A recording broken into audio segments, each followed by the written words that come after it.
মটৰচাইকেলবিলাক helmet নাই আৰু accident এনেই হৈ আছে। ৰূপী থানাত জনালো, আৰক্ষী বিষয়াই কোনো একশ্যন লোৱা নাই, কোনো কথাই কোৱা নাই। এতিয়া আমি কি কৰিম? মৰিম নেকি? ৰাইজ মৰিম নেকি? এতিয়া আমাৰ ৰাইজে আৰক্ষী প্ৰশাসনে এইবিলাক শান্তি কৰি দিব লাগে।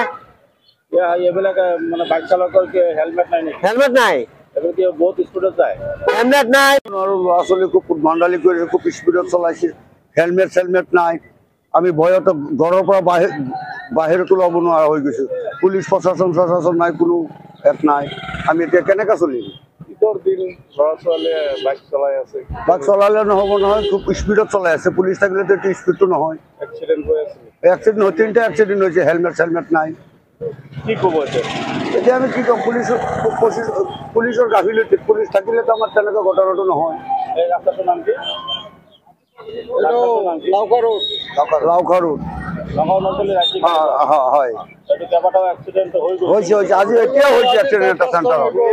এতিয়া অলপ আগত এটা এক্সিডেণ্ট হৈ গৈছে।